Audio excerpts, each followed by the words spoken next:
White Rocket Entertainment, podcast number 978.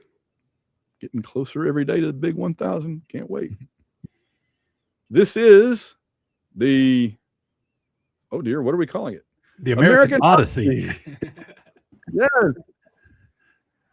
I'm sorry, Dave. I can't do that. The White Rocket World Cup miniseries of 2026. As we are in a World Cup year of 2026, we're looking back at the great World Cups, 2 per episode, starting in 1990. Last episode, we did 1990 and 1994. This week, we do 1998 2002. I am your host, Van Allen Plexico of White Rocket Entertainment. I'm joined, as always, for this mini-series by the great David Wright of American Soccer Quick Hicks. David, how are you doing tonight? Man, I'm doing fantastic. Anytime that I can jump on here and talk soccer with you, I'm excited for it. Even though we'll see that 1998 was not an awesome year for the United States, I'm always happy to talk about some World Cup history. That's it. And it's interesting, isn't it, that tonight we're going to cover in proper chronological sequence the worst U.S. World Cup of the ones we've played in modern times and the best. Yeah. We're going to go from the valley to the mountaintop here all in one episode. And we have varying amounts to say about these 2 World Cups. And just as we did last time, we're going to sort of split our attention between what the U.S. team did and then other interesting notes about that World Cup, right? So we're going to look at as much as we can about the U.S. and then kind of here's other stuff that was going on during that World Cup. And it seemed to work pretty well last time. Now that we've introduced ourselves, I'll go ahead and slap up our little so now folks will know which episodes this is. First up, we got to talk about our wardrobe. So what are you wearing tonight? Well, this is not an international jersey. This is Nashville SC from Major League Soccer. They are my second team. I will always make Atlanta first in my heart. I'm a Georgia boy. Atlanta is once again still just doing terribly and underperforming in the league. And Nashville looks to be not only having a good year, but looks to be one of the strongest clubs in the entire league this season. They actually just went down to the Azteca and beat Club America on their home turf in the CONCACAF Champions Cup quarterfinals. First time an MLS team has ever won in that stadium, and they are now playing in the CONCACAF semifinals. So Nashville's flying high right now. And I live in the Middle Tennessee area, so I'm wearing their shirt tonight. Awesome. Yeah, that's a hard place to win in. It partially Almost because impossible. there's like 100,000 screaming Mexican fans, and also the altitude, you're just slightly below the moon, and you basically need an oxygen pack to play there. Between the air pollution and the lack of oxygen, it's like if Denver was the most polluted city in America. Right. Yeah, and so that's pretty cool. It dawned on me that last episode I wore my awesome new replica 1994 denim USA jersey when we talked about 90 and 94. And I thought, all right, well, what have I got from 98? I've got a 98 US jersey somewhere around here. But the thing is, and it's one of my favorites. It's the one that's got the really thick red and blue V collar and the big, thick red and blue cuffs. But they used it in qualifying, and then right before the World Cup, they switched to that 98 jersey. It was more like a polo shirt or something, and I didn't like it. I think it had like the thin red lines here or something. I didn't like that one, so I really like the 98 one, but they didn't use it in the World Cup. So this is the other one I bought that year. This is the Nike, a rare Nike Italy. Usually they have Diodora, right? Mm-hmm.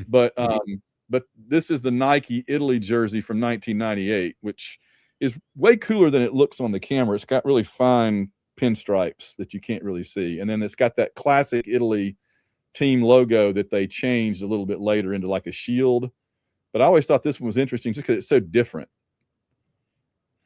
And I like it. Italy is the only country that has a completely different name for soccer than everybody else. You know what I mean? Like everybody else calls it football or soccer.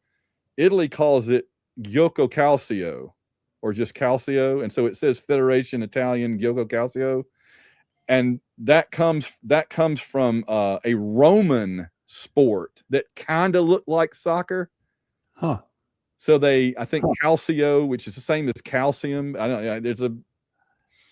So anyway, they named soccer in Italy after this old Roman game that was kind of like soccer, except different. So it's Gioco Calcio, if I'm pronouncing that right. I'm probably pronouncing it. I did not know any of that. That's pretty cool. Yeah, I just like they have their own name for the sport that nobody else uses, All right. So yeah, so I'll try to find a 2002, 2006 oh yeah. We do 2006 and 2010 next time. Oh, I got tons of 2010 jerseys. We'll be in fine shape for that one. All right. So first up, I think I've covered everything in the introduction. So now we go to 1998 France. Now, the weird thing to me, I want to get this out of the way first. The weird thing to me about going to France in 98 is that I don't believe France was in 94 when I first really started paying attention to the World Cup. France didn't play in the 94 Cup. They didn't qualify. Neither did England. Neither England nor France was in 94. And so I thought, oh, France must not be very good. Well, guess what? They went from not even qualifying to, spoiler, winning the whole thing in one World Cup. Yeah. And, you never know. In that circumstance, that context, you never know, like, unless you're following them, like, unless you're watching all of France's matches, which I wasn't. But just on the surface, you see they didn't qualify last time, and they're the host this time. So who knows if they're going to be any better? You're not necessarily expecting them to be one of the best teams in the tournament. And not only are they, but they win it, and they're actually like the sixth team at that point in history to win it on home soil. So it was a good year to be a France fan. So it took everybody by storm. And since we're talking about it, I'll go ahead and just fill that part out, that France has always been kind of a divided country in terms of, half the country is very welcoming of immigrants and very welcoming of all the diversity of that country that they have from their old empire, around the world. And then half of the country is sort of very closed off and doesn't want to recognize as French anybody that's not Gallic, Northern, Western European French. And so they had kind of a right-wing president during the 98 World Cup that was very kind of standoffish in terms of the World Cup. And he didn't really embrace this team because, let's be honest, the 98 French team almost looked like the Brazil team. It was a rainbow, of folks, Algerians and, North Africans and whatever. And he kind of kept them at arm's length. But by the time they got to the finals, there was so much pressure on him. Dude, we could win it, that I remember him sitting there in the stands in his suit tie, but he had the blue jersey kind of over his shoulder. And that was as far as he would go with it. He had one of the jerseys over his shoulder during the match. So I thought it was interesting how he kind of came around maybe a little bit. I don't know. So, all right. You want to look at the overall cup first or the U.S. team? How do you feel like it? I'm up for either one. Well, let's. I'm gonna have more to say about the U.S. I don't have a lot of memories beyond the U.S. team other than watching the final. That was France and Brazil, right? So, yeah. But we take it either way you want to go, however you want to build to it. All right. Well, let's look at the cup itself first. This was it was all over France, top to bottom, left to right. They had a beautiful big stadium that they'd built or refurbished at Saint-Denis outside Paris, kind of the suburbs of Paris. And I believe that's where they played the final. Every country that hosts the cup usually builds a new big stadium or refurbishes one of their classic old ones. And so the U.S. was in Group F along with Germany because we're always second or third best team in our group. So we always get some big butt kicker in our group. And then Yugoslavia, I guess this was the last Yugoslavian team before they broke up. And Iran, and we'll have a little bit to say about that. Well, let me say this. This is the first tournament, the first World Cup, in which the field had expanded to 32 teams. It had been 24 until now, and I think 32 is the right size. I wish it had stayed at 32. Here in 26, we've expanded it yet again and added another round to the whole tournament. I'm not loving that. For one reason I'm not is because you're taking the top teams in the world and you're spreading them thinner over a larger number of groups. And here with 32, that's not going to happen. Like, you're still going to have some really tough groups. And to your point about us always, drawing a tough team, unless we're hosting and we get to be a pot one team at the draw, right, we are going to find ourselves in a group against one of the top seeded teams in the tournament. That's just how it works. And especially here with a field of 32 and as opposed to 48 that we're going to have this year and going forward, there's just no such thing as an easy group in a field this small, I don't think. That's right. Boy, when we get to 2026, it's going to be interesting to talk about that U.S. group, but we'll get to that. So again, Brazil leads off Group A as the defending champions, having won in the U.S. in '94. Brazil was the only team to have won outside their own continent up until Spain and South Africa in 2010. And then there's old Scotland with Brazil. They're going to be there. Italy headline Group B, France in Group C, Spain in Group D, the Netherlands in Group E, Germany in Group F with us. And then Group G was interesting. You had Romania, Colombia, and England in that group. Kind of I don't know, and in that order. Romania still, still coming off of that high of doing so well at 94 at USA. And then Group H was Argentina's group. So anyway, in terms of the cup itself, I think the main memory I have, I'm trying to think about these teams playing each other. I seem to remember Italy and France played an awesome knockout round game. I think it was a golden goal game. Is that right? Okay. One of those where it went to extra time, but whoever scored first, like a sudden death, as opposed to just playing it out and whoever's at the end of the time. I think that's right. I do remember. I think it was the quarterfinal with France and Italy, and so this is, you still have Roberto Baggio playing for Italy, and you got, of course, Zinedine Zidane playing for France. I remember watching that game, and it went to kicks. It was, I think, it's 0-0, and it went to kicks, and of course France prevailed. But that's just one I remember because Baggio was one of those guys that was like a European star that I took note of at the '94 World Cup, and so that was just kind of like, there's a guy I recognize, because I'm not watching a lot of soccer games, not watching a lot of club soccer.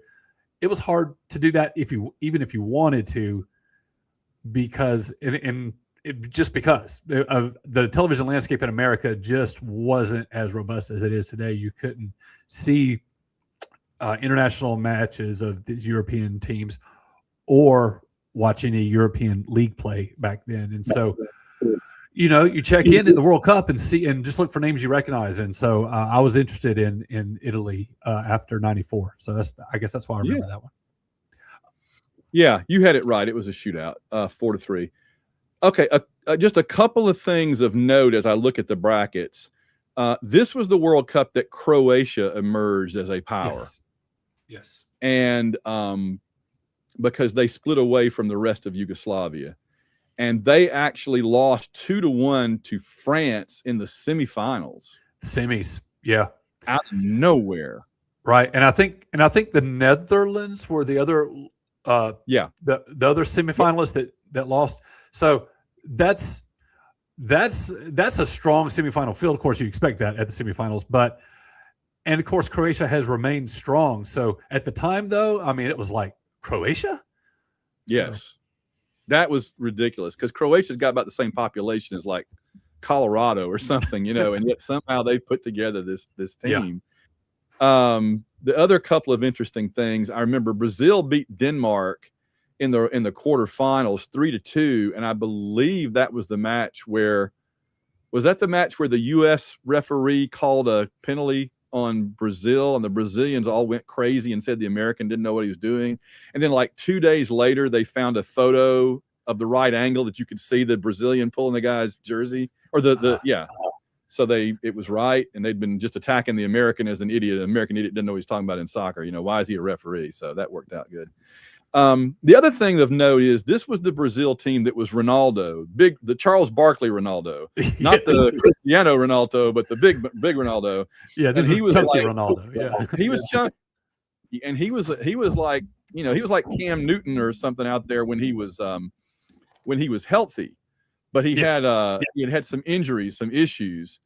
And he really was not himself in the finals against France. And that's how France ended up winning 3-0 to win the World Cup.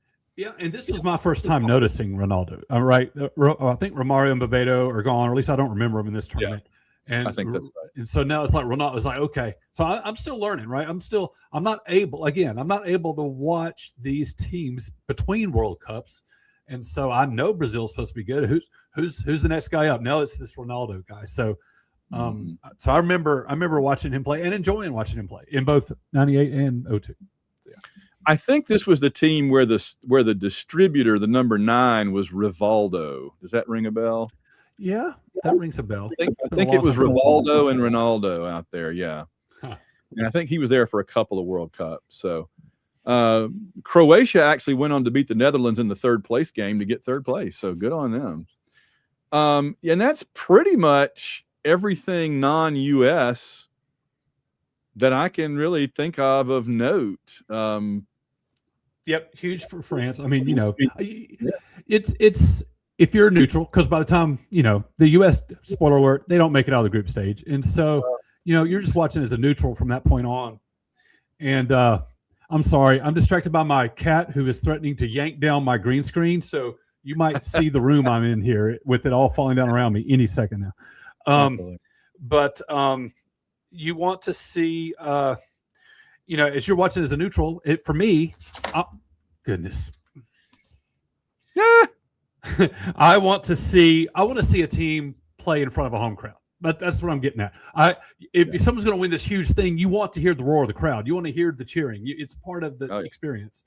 And so for France to win it at home, that was pretty cool to see. So I was excited for them. Can we say the greatest home advantage in World Cup history, as far as I know, was Argentina in 86, I think? 86, they were in Mexico. Okay, 78. All right.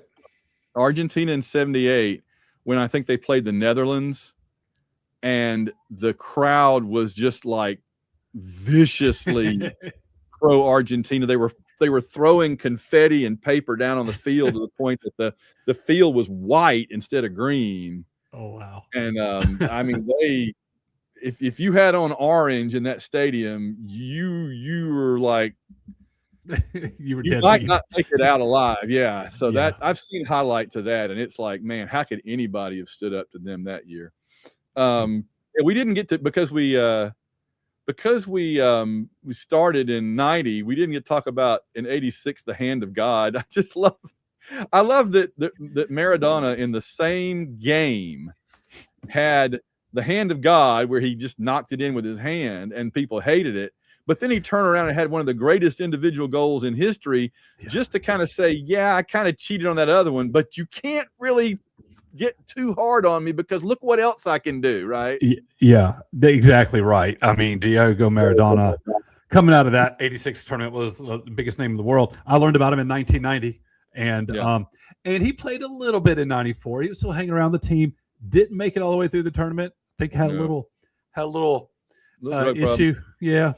But I was catching Diego at the end of his career as I'm starting to catch on in the 90s with these World Cups. Yeah. All right. So the U.S., a couple of things. Going in, we knew we had pretty much matched, maybe exceeded expectations in 94. Oh, and so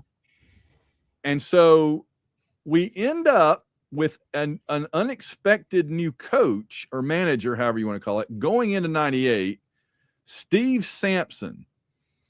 And to say that he was kind of out of left field with no real qualifications to lead a major team into a World Cup is minimizing it. Roger Bennett of Men in Blazers says he was a ridiculous hire by U.S. soccer. Your thoughts on Steve Sampson and the preparedness of the U.S. for this World Cup? Well, first of all, obviously he's right, but we have the benefit of hindsight to say that. Yeah. It was a surprise hire. I'm not sure if he was on Boris' staff or not in '94, but he was immediately named. Boris stepped down after the World Cup, and Sampson was named as the interim. Yeah. And this is an American. And the idea that we are going to be serious about competing in the World Cup with an American coach after we just got out of the group stage with Bora, who's Serbian, and we're like, we're a serious soccer nation now. We're going to go places. And it seemed at the time that like hiring an American to be the manager didn't really. I mean, it was weird. It was a weird call. Like, who is this guy? He didn't have the resume. Not even an American, but just a very inexperienced American. It wasn't even like a prominent U.S. coach. But as we're entering this tournament, we're flying high and we're feeling confident. I mean, as we approach this tournament, not as the tournament started, because there's some late drama that happens just a month or two before. We can get to that.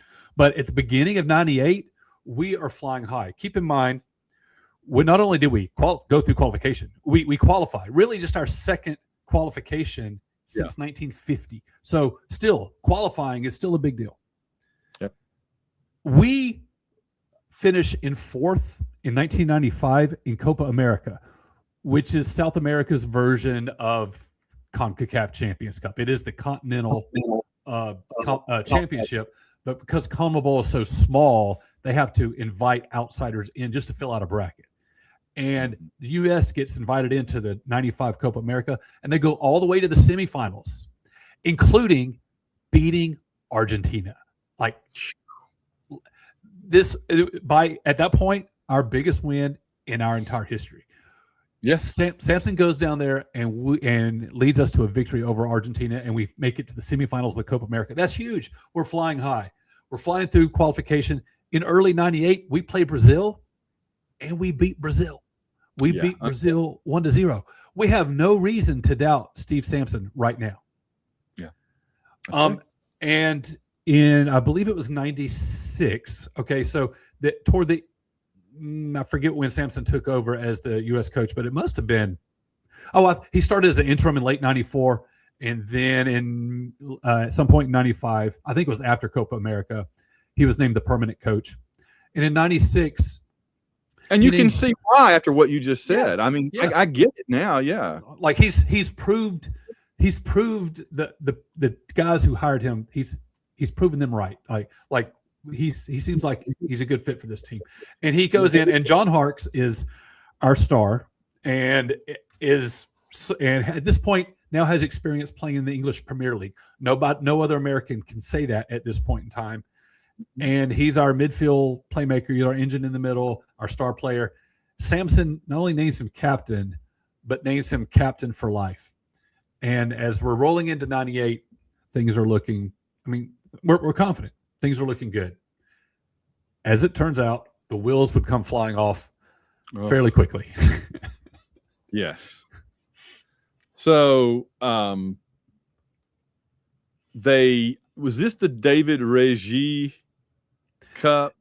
Yes, it was. So Régis would be on the O2 roster, but so David Régis was a French American, and he did not. I don't even think he spoke English. He had never even set foot in America. He had never played any games with the U.S. national team. And at the last second, Steve Sampson adds him to the squad. And he's a stranger to everybody there. And now they're in France at the World Cup.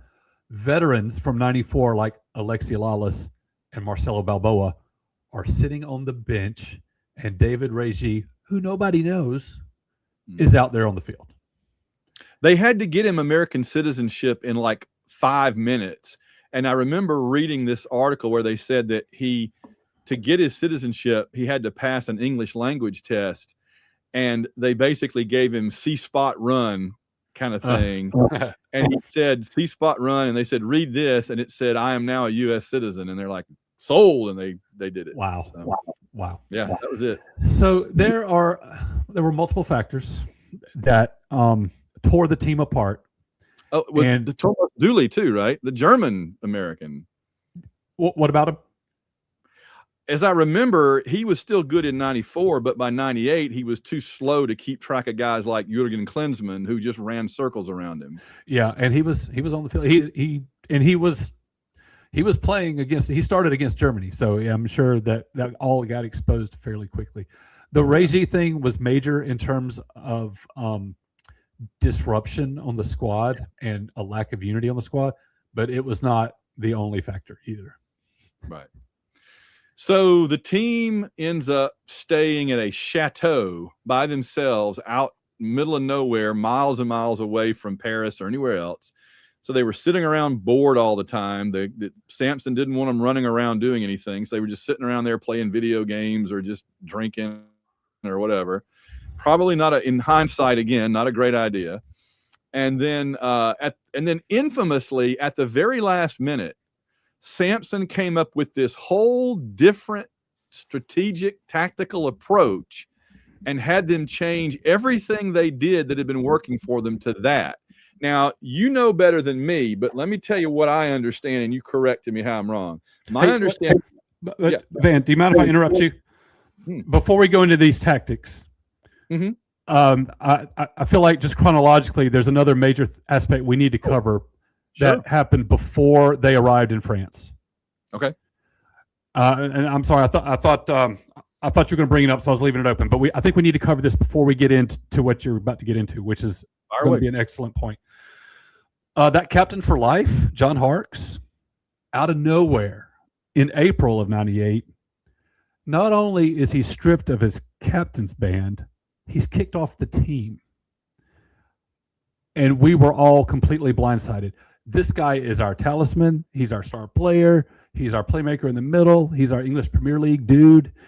He's the captain for life. And not only is he not the captain anymore, he's gone. He is not on the squad.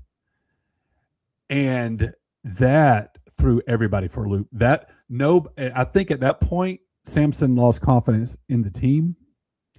And between Harkes gone and Reggie, who's he?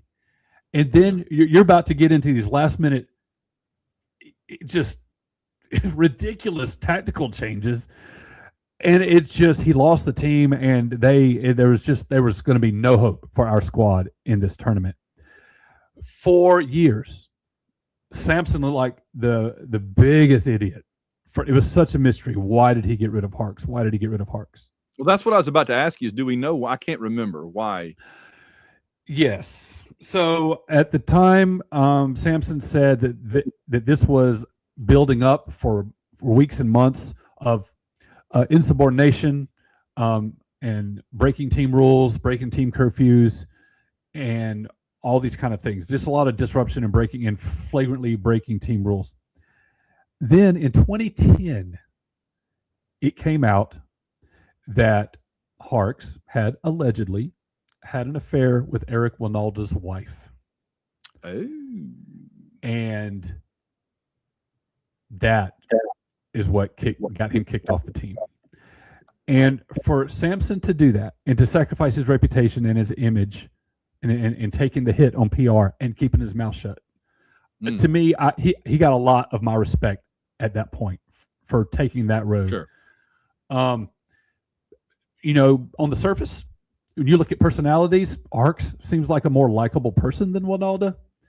But Winalda comes away being the more sympathetic figure in this whole drama. And look, we're all human beings. You might disrupt the team and it might ruin our World Cup, but you just can't have that in the locker room. That's just not cool, dude. You can't do that. So it's 2010 before we find this out. And of course, it's still all allegedly and all this kind of stuff. But yeah, that's the story there. So there was all this soap opera going on with the squad. That'll do it. The tactic thing real quick, and I'll let you, because you can do it better than me. From what I understand, they switched completely to having just one striker up top and having two guys that did basically the outside up and down the length of the field, right? Which was a completely different approach and one that wasn't really widely used. So walk us through that very briefly if you can.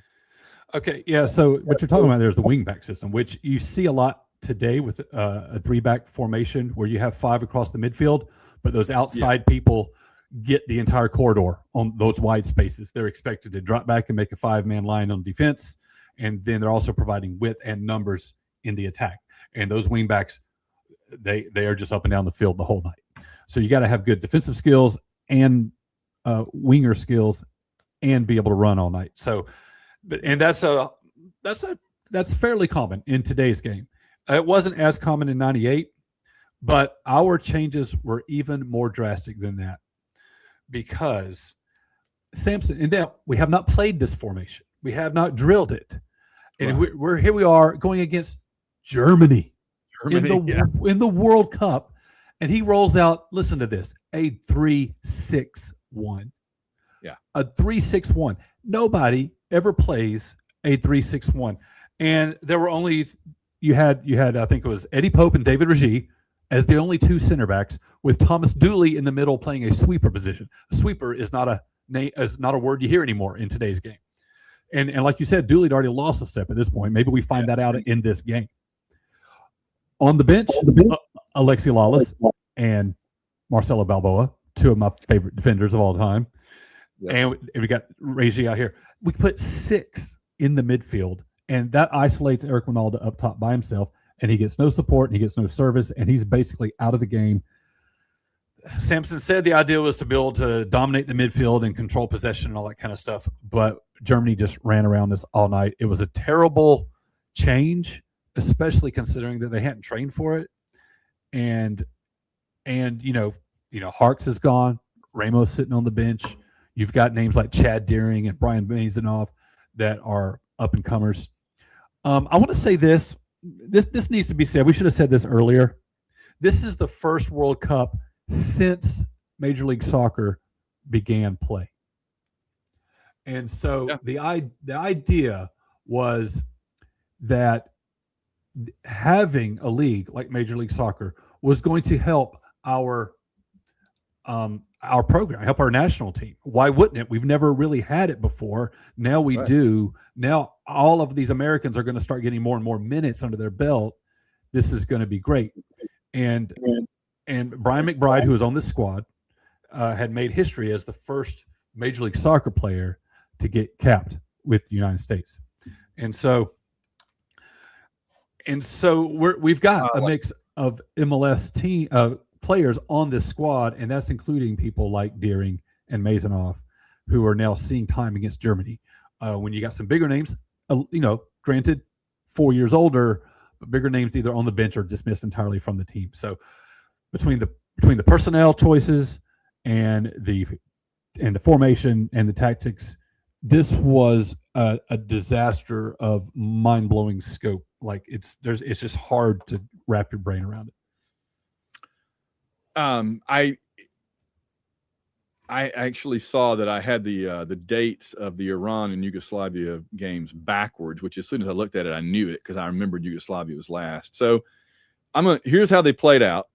We played 3 group matches, and then we were done. We lost all 3, and we finished dead last out of the 32 teams.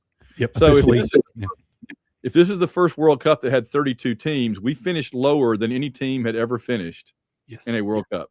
That is correct. We set a new record for worst performance ever at a World Cup because we finished 32nd. That's exactly true. Yeah. So Germany beat us 2-0, and honestly, it could have been worse. On June 15th. 6 days later, we play Iran in the game of the century, right? Revenge for the hostage crisis. Oh, I mean, so much bad blood there that they had to create like a new fair play award or something. They did. They just tried to play up the whole, please don't kill each other on the pitch and let's not have World War III start in real life because of this kind of a thing. And, the whole country was watching, oh, this is our big chance. And I mean, I think losing this match hurt the U.S. team more than finishing last in the World Cup did. If they had won this match and still gotten eliminated in the group stage 1 and 2, right? Winning this match would have gone so far to helping them with just random people, people. Mm-hmm. Going out and losing to Iran just made them lower than dirt to the average person tuning in because they heard U.S. is playing Iran at anything. Right. Tiddlywink. Right. So we lose 1-2 to Iran. That's the one goal we score in the entire tournament, which I believe was McBride in like the 87th minute. That sounds right. I like McBride. He was a great player. And McBride's such a tough player. And, of course, he would end up playing for Fulham and stuff like that. But, yeah, he's a blue-collar guy. He gets in there and scrapes it up. He doesn't give a crap about anything. A lot of headers. A lot of hitters, and he didn't care. He's awesome. He's a lot of fun. He was always a lot of fun to watch. Scrappy guy. Yeah. 4 days later, already basically eliminated, 0-2. Officially eliminated, already done. And by the way, they had started Casey Keller in goal, but we had two of the best goalkeepers in the world. It's just that we couldn't trade one of them for like a better defender or something, or a striker, right? It's not how it works. And so Casey Keller started the first two. And so Brad Friedel finally got his chance and actually held Yugoslavia to 1. Problem is we didn't score, so we lost 0-1. And so we finish 0-3 with a goal differential of 5-1 against us. And that's how we end up in last place. Yeah, so we actually did worse than we did in 1990, although those 5 goals we conceded to Czechoslovakia, maybe mathematically by the rules, maybe 90 was worse. But here we're finishing dead last. We lose all 3. Once again, losing all 3 matches, just like we did in 1990. And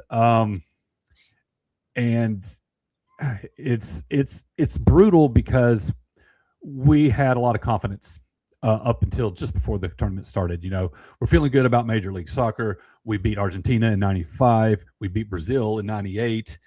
And things are looking good. And then it all just kind of falls apart right as we're going into the tournament. Yeah. And Samson had just lost the team. And so this was really demoralizing. We felt like we were progressing as a soccer nation. We made it in 1990. We're doing well in Gold Cups. We did well at Copa America. We're playing in the Olympics. We've got Major League Soccer. We've qualified again for the tournament. Oh, we beat Brazil. I mean, everything's tracking. Everything's on a trajectory. And then we just get gut punched. I mean, it all falls apart around us. And arguably, showing how, as we're about to see how we did in 2002, we were on an upward trajectory. We just picked the worst possible month out of all those years to have the worst month. Yeah. And drama and weird coaching decisions and blah, blah, blah.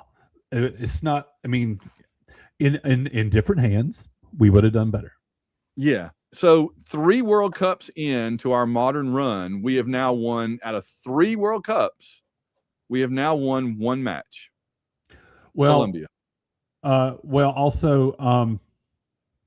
Yeah, that's exactly right. Yes, I was thinking of 02 in my head, but you're right. We've won a total.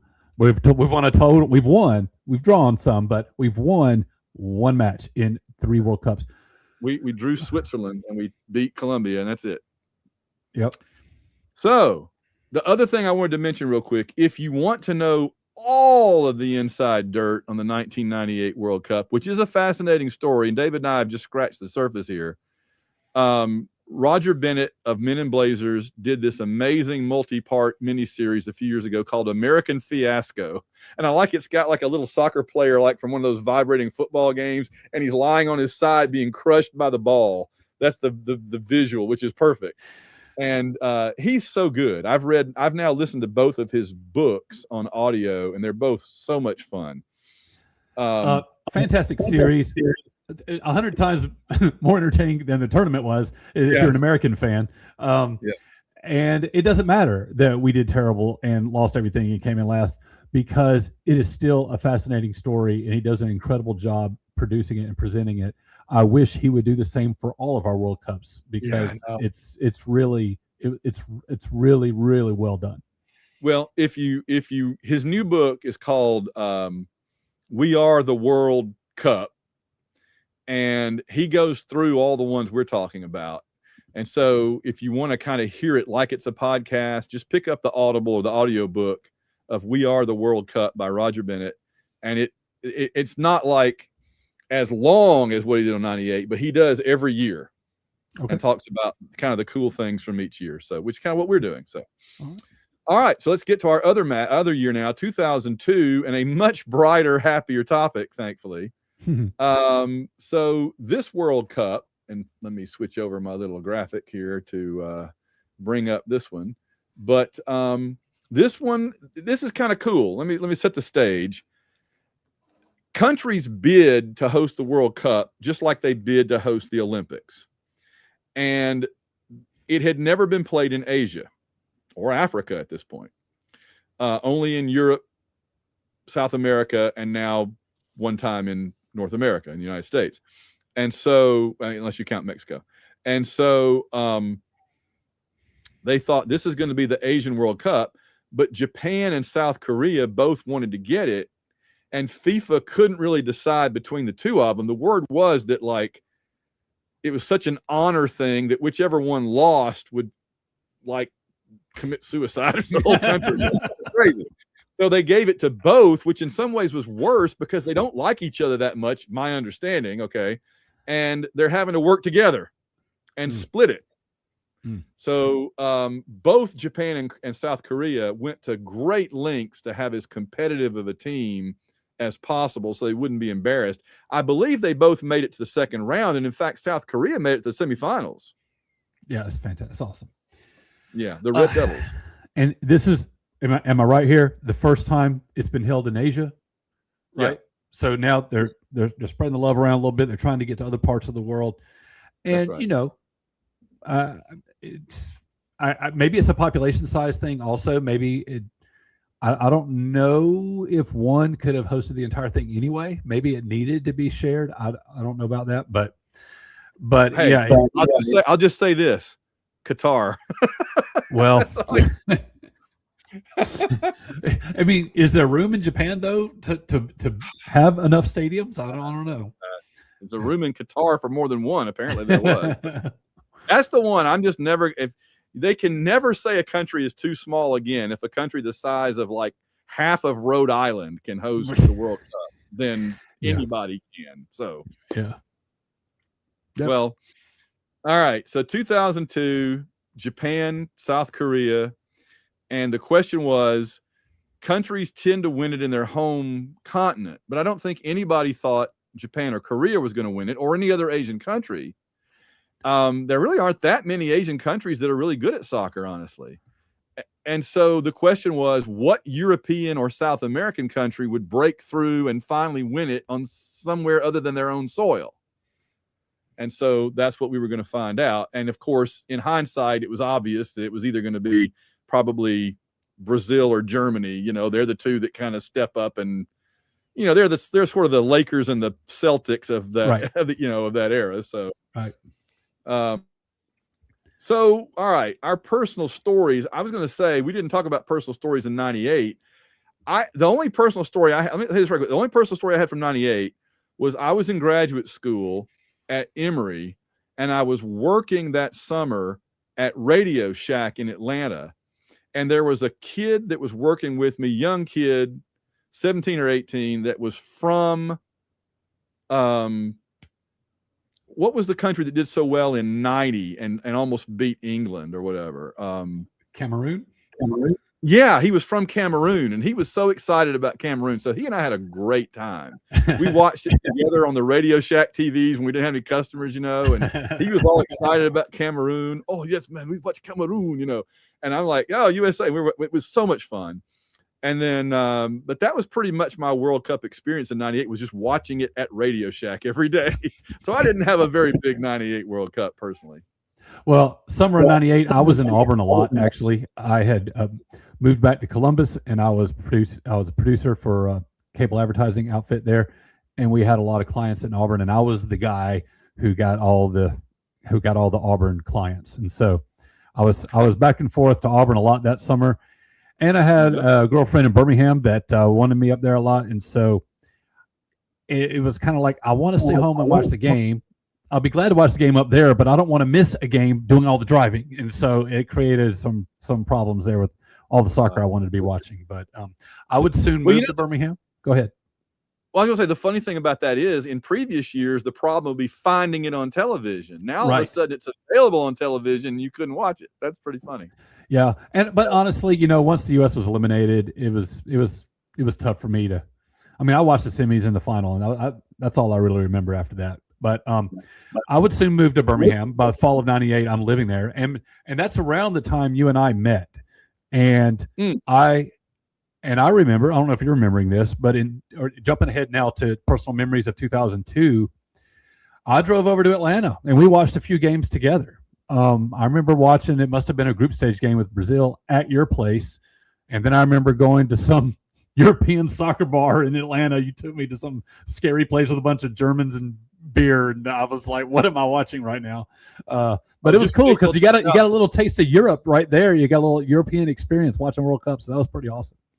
I'm gonna say you want to, when we get to 2006 next time, I got some stories for you. Oh, I got so many 2006 stories. I also got pneumonia that year, but anyway, and I have a lot of. I had 94 stories, nothing for 98, not much for 2002, but 2006 is the year that really has all my memories from watching it in some crazy locations. So, so we got to watch some over in Atlanta. That must have been when I lived in Lawrenceville and was working at the hospital, and you must have come over there. So yeah, because we were going to Heroes Con during that time and doing stuff like that. Yeah. So that's cool. So this is the best outcome for any U.S. team in the modern era. Let's just go ahead and knock it out. So we are drawn into a group where the powerhouse, supposedly, just like in 94, right? It's kind of the same thing as 94 here, where we're going to win, draw, and lose, just like 94. And again, the win comes against the powerhouse. How 2 times not in a row, but 2 out of 3 World Cups. It's the team we are least expected to beat that we get our 3 points off of. How does that even happen? I don't know. I guess we're just not expecting us, and we're just coming out and playing with confidence. So for a long time, the U.S., whenever they played a quality team, we just played a very defensive. We just took a very defensive approach. We would try to park the bus in front of the goal, play defense with 11 men, and just try to get through the 90 minutes. And I think people weren't expecting us to be as aggressive and as confident in our tactics as we were in this tournament. And we came out and punched Portugal in the mouth right away. Now, I want to say this. Go ahead. I was going to say we got them down 3-0 right out the. Yeah, it was awesome. And Mathis scored, right? Georgia boy Clint Mathis, did he score in that one? He definitely scored against Korea in the second game, but I don't remember if he probably did because we got 3 goals. So yeah. All right, so let me set up our manager situation here. Sampson retired. He resigned from his position as the U.S. coach the day after we lost to Yugoslavia. But before that tournament was even over, he was out the door. Bruce Arena. Yeah, so Bruce Arena had been the Virginia coach in NCAA in the late 80s. He had people like Claudio Reyna and John Harkes on his team at Virginia. He is the 1996 Olympic team manager. He's also the manager for DC United in 96, 97, and 98. Yeah. 96, he wins MLS Cup and US Open Cup. 97, he wins MLS Cup and Supporter Shield. And then in 98, wins the CONCACAF Championship, whatever form it was taken that year. So he has come right out of the gate with the league's first dynasty. He's won basically every trophy here in the first 3 years. And in October of 98, he quits DC to take over the U.S. job. At this point, I am a huge Bruce Arena fan. I attended an Olympic match. I was following DC United those first couple of years. I love that team. It had John Harkes on it. Had some other folks on there like Raul Diaz Arce and Aimee Moreno and Marco Echeverri. It was a great team. Eddie Pope, I think, was on that squad. And then what Arena did, and Arena would play defensively against strong opponents for a long time. I think he came out in this tournament more aggressive and less defensive than anybody was expecting, and I think that took some people by surprise. And of course, red hot start, 3-0 opener against Portugal. All of a sudden, we're looking strong. Yeah. I remember this squad very well. I remember Clint Mathis and Josh Wolf, both from the state of Georgia. We had John O'Brien, who was a fantastic player, and career tragically cut short by injury. I think Frankie Heddick's on this team. Frankie Heddick's my favorite defender of all time. Such a cool dude. Such a great personality. Lot of fun with this squad. And Greg Berhalter is on this team, right? Landon Donovan is on this team. Is he on this team? Donovan was in the picture. Donovan was in the picture. I can't say he was on this. I can't say that he was on this squad. He received the Best Young Player award. Okay, for the whole tournament. For the whole tournament. That's right. Donovan and Beasley were on this team. Steve Cherundolo was on this team. Chris Armas was a guy who had played defensive midfield and was a stalwart and a constant in Arena's games all the way through this cycle, and was one of the strongest defensive midfielders I'd ever seen. And he's suddenly not at the World Cup because of an injury. And to step up was Pablo Mastroeni. And this was the tournament where Mastroeni kind of emerged. This was the tournament where Jeff Agus was exposed as having the international game pass him by. He got embarrassed. And he was a great guy, and I loved watching him play, and he was still playing well in MLS, but international soccer is a different speed, and he got exposed here.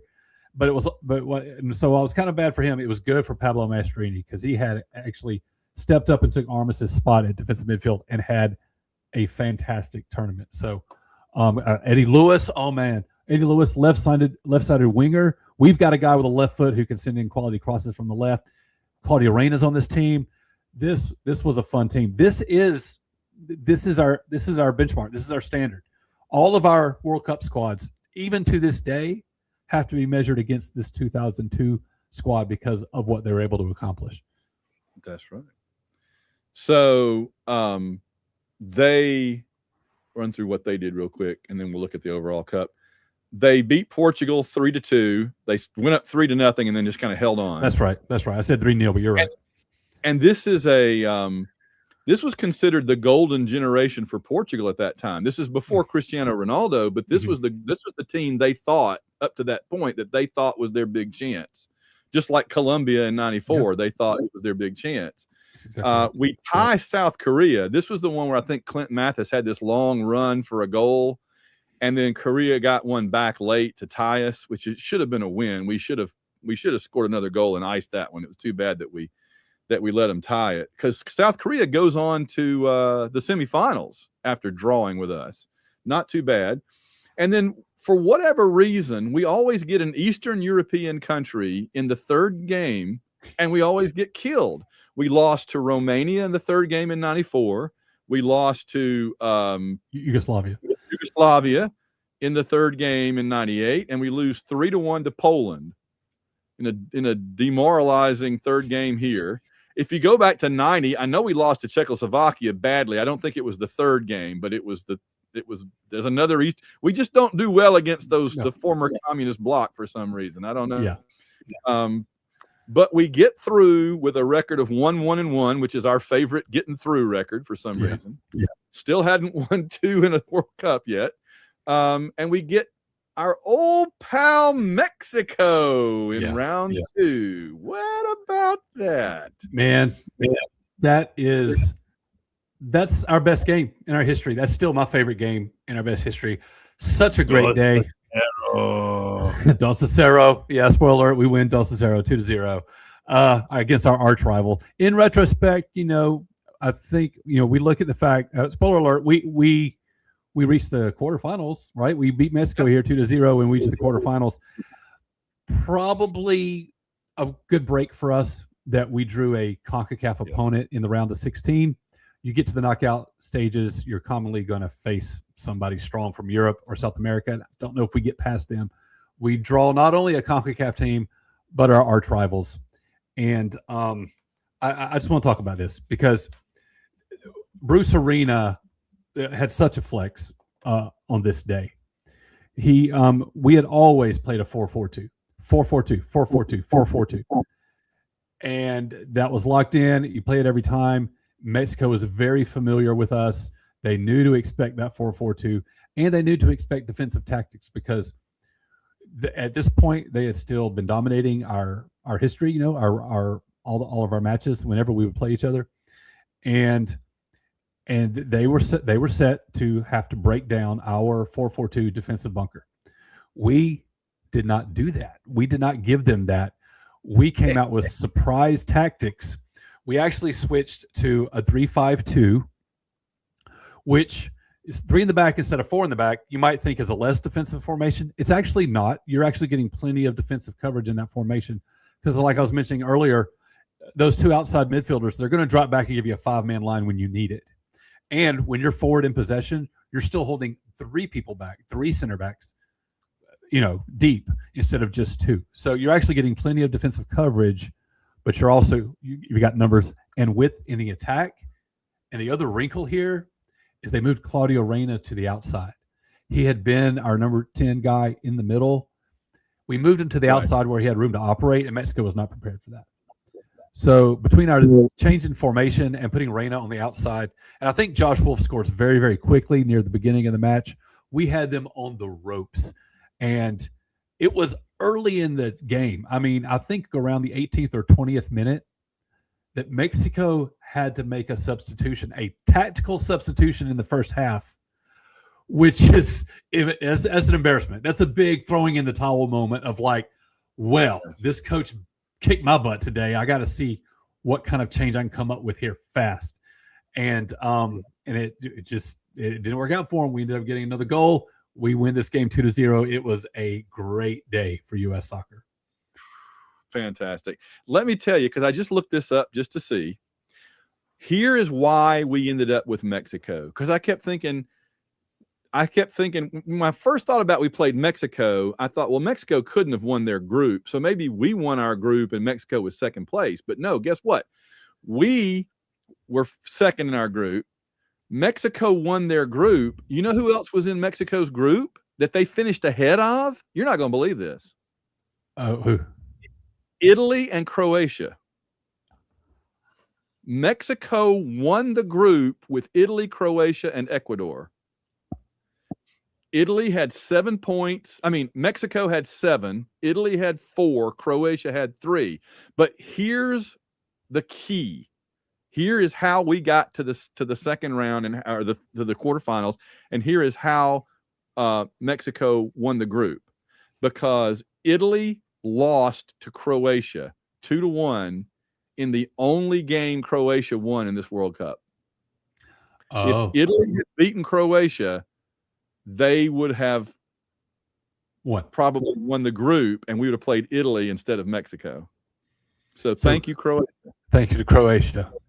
Yeah. Wow. Italy and Mexico tied 1-1, just like they did in 1994 at the match I went to in Washington, D.C. at RFK. How about that? How about that?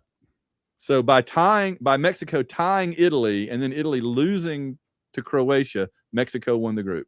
That blows my mind. So there you go. That's crazy. So the U.S. advances. Now we got to finish this out. But let me just emphasize that point about changing the tactics. Mexico was dominant in their series against us. They came in full of confidence, and we not only won the match, we beat them with tactics. We outcoached them. This was Bruce Arena's victory, and that was a huge blow to the pride of Mexico to lose to us in that way. It was a great day. Yeah. Oh man, it is. Yeah, I'm glad you emphasized that.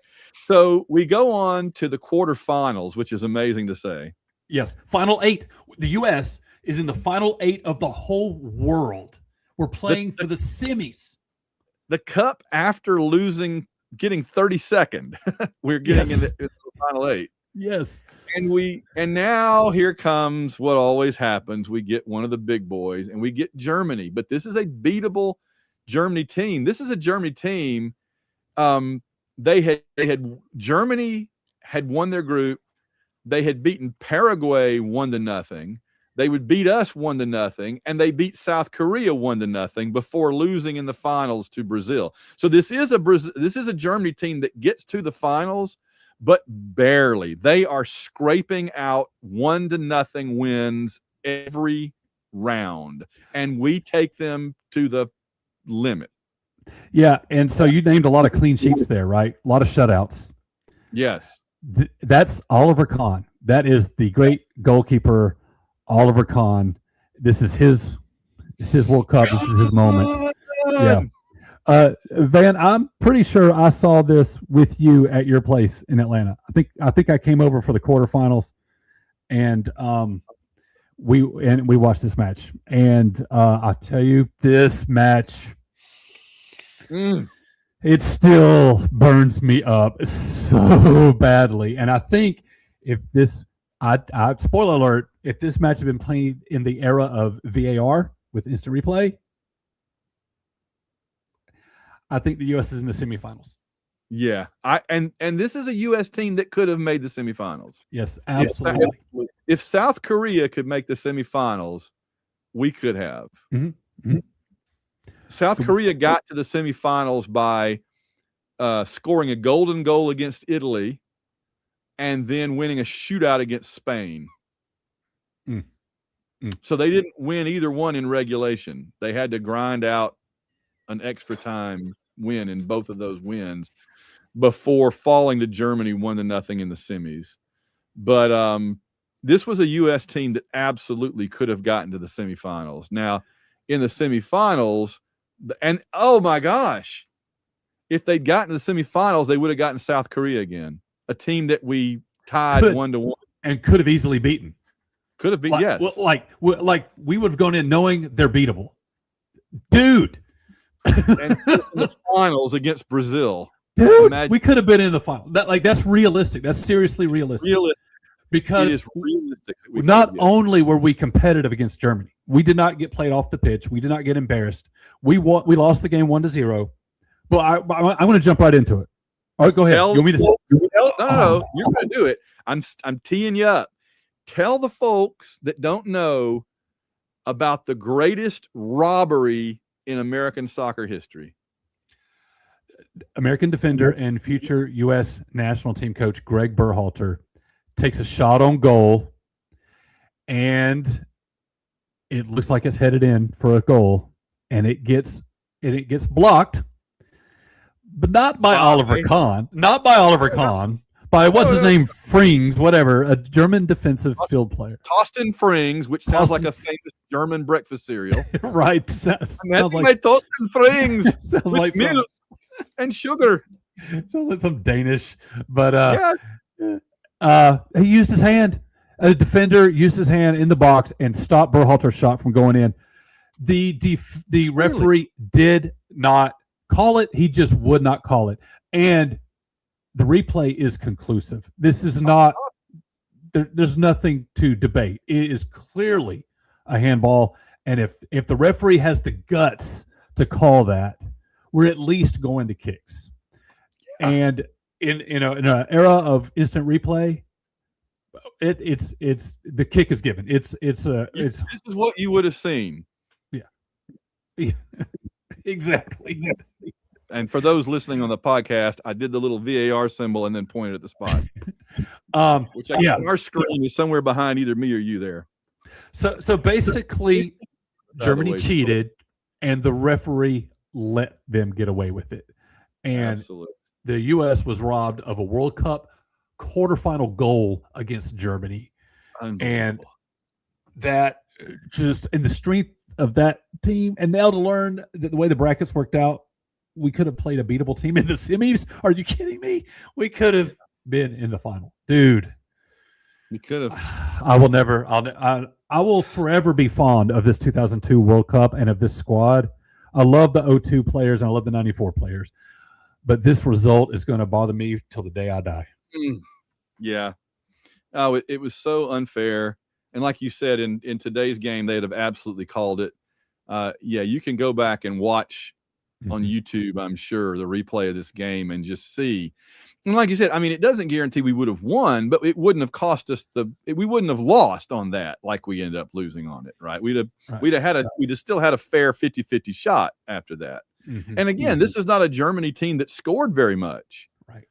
So they give up a goal to us here. We could go in and punch in another goal before the game is over. You never know. It changes the flow of everything. So, well, in any case, Turkey actually is the upstart of this one in kind of the role that Morocco played, I guess, last time, and others have played besides South Korea. So Turkey beats Japan in the round of 16. They beat Senegal, who had upset France, defending world champion France. Senegal took down France, and France just goes nowhere in this World Cup. They go from failing to qualify in 94 to winning it all in 98 to not even getting out of their group in 2002. France was just all over the place during the 90s. Into the 2000s. Now they're like one of the best teams in the world, and have been for a while, but they were not then. Turkey goes on and loses 1-0 to Senegal. Interestingly, both of the semifinals that year were 1-0.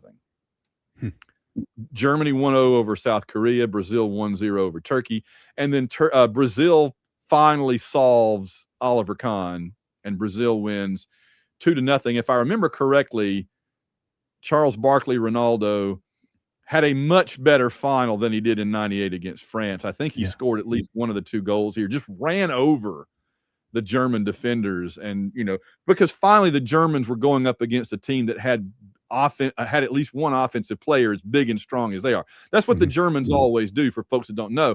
They're not super quick or fast or Brazilian style or, whatever.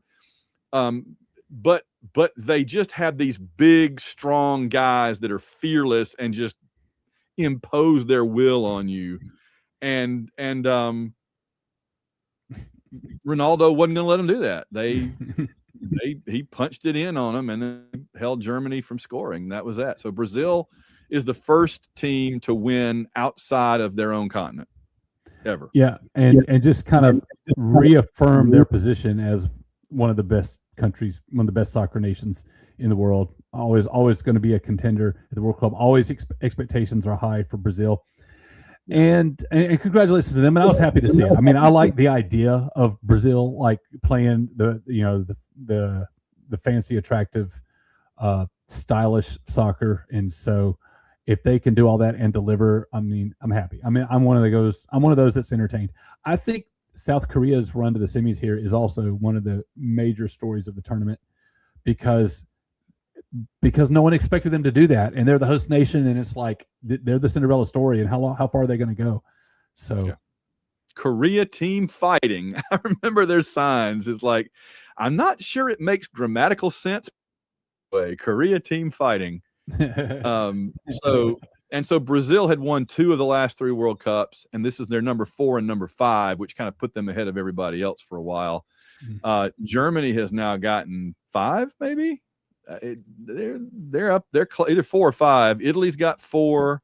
Argentina's got 3, and that's kind of after that it tails off. I think France now has 2. I guess Uruguay has 2, which is weird. But yeah, I think the big boys, Brazil with 5, Germany with 4 or 5. I can't remember. Honestly, don't care. Italy with 4, Argentina now with 3. That's pretty much the ones that have a bunch. It's kind of the same teams that ultimately end up, every 4 years. You get the dark horses that at least make it to the finals, maybe like a Netherlands or a Croatia or something. But it's usually the same suspects. And I mean, you always want an underdog. You always want to see a Cinderella story, but you also kind of want to see the big boys. By the time you get to the quarterfinals, you want to see the powerhouses, and you want to see some good matches. And maybe one day Italy will, Oh man, Italian soccer is just it's falling off a cliff. Somebody was pointing out the other day that there's like whole generations of Italian young people now that have never even seen Italy in the World Cup. That's insane. And I'm just like, God, because they won it in 06. They won their 4th in 06, and I was over the moon. I was so excited. And they haven't. I was going to say they won it all in 06. Yeah. They didn't get out of their group in 2010, and they haven't qualified since then. Yeah. Oh, I know. Italy is one of those teams that should be a perennial powerhouse, and Always, yeah. If it's France is insane. going to take their place. France and well, Spain had that one year that they were clearly the class, right? In 2010, we're going to talk about, but France and Spain have stepped up, and Italy has stepped back. And then we could talk about, as we go along, we can talk about England being in a world of self delusion that England is sort of the Notre Dame of international soccer. Every year they're like, this is our year, man. And no, it's not. It's not. But I remember this. I think it was this 2002 England squad, right? That had Michael Owen, Steve Gerrard. It had David Beckham. It had that 98 for sure. The 98 team is the one that had the red card on Beckham against Argentina. And they were probably 2002. They still were. And they made it to the quarterfinals, but they lost to Brazil 2-1. They just had a bad draw. Very good. England probably could have beaten Turkey if they'd been in the other group, or Senegal for sure. So yeah, just got a bad draw. Yeah. All right. Let's see if there is anything else we need to talk about 2002. I think that's pretty much it. Any final thoughts? I mean, we're going to talk about how to check out our other shows and everything, but any other final thoughts about 2002 that we haven't covered? No, just one of my favorite tournaments. Obviously, the best performance ever by the U.S. in the modern time. And I just a lot of vivid memories watching the Cup, and very high profile at this point. Our sporting culture had matured, I guess, to the point where it's getting plenty of coverage at this point. It's not hard to find, and so it was just a lot of fun. One thing I meant to throw out there: in 2001, we had a qualifying match. I think it was against Ecuador. And that was in Birmingham, and you came over and we attended that game together. And that was actually Tim Howard's debut, his very first cap ever for the United States. Oh, I didn't realize that. How cool. Yeah, we saw his debut with the U.S. And of course, he would go on to do big things at the 2014 World Cup, which we will get to in due time. He does. Wow. So he was around for quite a while before he really kind of exploded there on the scene in the 2014. Wow. Yeah. He was there that early before. Mm-hmm. Yeah. Yeah, I remember going to that game. Was that in Legion? I guess that was in Legion Field. Legion Field. And this is still, Casey Keller, Brad Friedel era, but Tim Howard's like the new kid coming up, and we saw his first cap. That's awesome. Must not have been a qualifier. Yeah. I didn't realize that. That's awesome. Okay. All right. Tell folks how to find your show, David. Yeah. American Soccer Quick Kicks is the YouTube channel. Just go to YouTube, search for that, and you'll find me. I talk about American soccer every time I go on. I called it Quick Kicks because my idea was to keep it very brief, keep it under 10, 15 minutes. I started last year live streaming, and now I run about 25 minutes or so. I don't try to do any deep dives. I just come in and kind of touch on the broad strokes, the major headlines, and whenever I have a take on something that I want to talk about. I major on the U.S. men's team. We're going to get into roster discussions and match results and everything, and I've just kind of been tracking us through this cycle between World Cups. And I also spend a little bit of time on Major League Soccer. I don't get into the weeds of week-to-week results, but I keep kind of a macro view of what's going on with that. I touch on CONCACAF and Open Cup and MLS Cup when we start getting to those trophy games. But American Soccer Quick Kicks. We talk about this kind of stuff all the time. And so, Van, it was a pleasure to once again be on your channel. We're going to set up a collaboration here, so you're going to be able to find this on my channel also. And folks, just come check us out if you like. If you want to, my channel doesn't try to cater to the hardcore soccer fan. You don't have to be super into soccer. If you're just interested in the World Cup or just interested in how's the U.S. going to do, you're a sports fan, but you don't want to get all the way into soccer, and it all seems kind of too much and confusing anyway. I'm your safe spot, and I can walk you through it, and we'll have a good time, hopefully, in the World Cup here this year.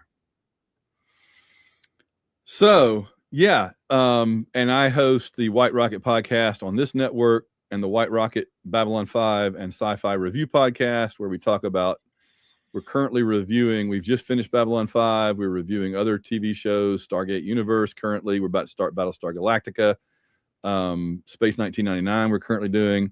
And of course, I do the AU Wishbone, where John Ringer and I, for the last 15 years, have done this every Monday night, talking about Auburn football and basketball mainly.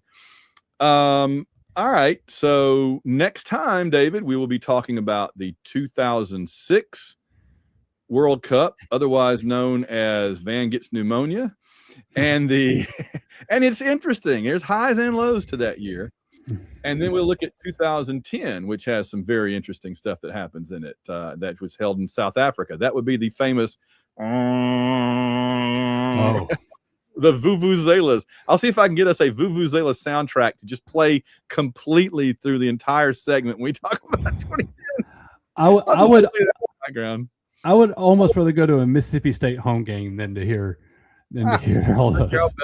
I tell you what, I'll just when I'm talking, I'll talk, but whenever you talk about 2010, I'll just go so that you get to have that experience. How's that? No,